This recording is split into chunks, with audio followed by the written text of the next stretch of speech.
নমস্কার বন্ধুরা, কেমন আছেন সবাই? ফ্যামিলি কিচেনে সকলকে স্বাগত জানিয়ে আবারও একটা নতুন ভিডিও নিয়ে হাজির হয়েছি। আজ আমি রান্না করব কালা কচুর টক। এই দেখুন, আমি কালা কচুগুলো ছোট ছোট করে কেটে নিয়েছি। কচুগুলো আমি পুকুর থেকে ভালো করে ধুয়ে এনেছি। এবার ঘরের জল দিয়ে আরও একটু ধুয়ে নেব। এবার কড়াইতে কচুগুলো দিয়ে একটা ঢাকনা দিয়ে ঢেকে দেবো সিদ্ধ করার জন্য। কালা কচুর টক খেতে কিন্তু সেই স্বাদ লাগে। এবার ঢাকনা উঠিয়ে দেখবো যে কচু কতটা সিদ্ধ হয়েছে। দেখুন কচু থেকে কতটা জল বের হয়েছে। কচুগুলো সিদ্ধ হয়ে গেছে। এবার ভালো করে কচুগুলো ঘুটে ঘেটে কাদা কাদা করে ফেলতে হবে।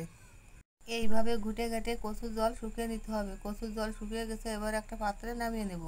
কচুর টক রান্না করার জন্য বাটিতে সামান্য একটু জল দিয়ে তেঁতুল ভিজে রাখবো।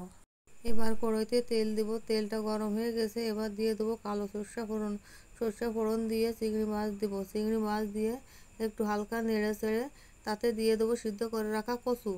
কচু দিয়ে সব কিছু ভালো করে নেড়ে চেড়ে ভেজে নিতে হবে। এবার ভিজে রাখা তেঁতুল হাত দিয়ে গুলে আমি এবার কড়াইতে দিয়ে দেব। দেখুন বন্ধুরা, তেঁতুল দেওয়ার পর কালো কচু কিন্তু লাল হয়ে গেছে। এবার তেঁতুল দিয়ে আমি ভালো করে নেড়ে চেড়ে দিয়ে দেবো স্বাদ মতো লবণ। বন্ধুরা, কালা কচুর টকে কিন্তু হলুদ দেওয়া যাবে না। লবণ দিয়ে হালকা নেড়ে চেড়ে এবার স্বাদের জন্য দিয়ে দেবো 1 চামচ চিনি। আপনারা যদি টক বেশি পছন্দ করেন তাহলে চিনি দেওয়ার দরকার নেই।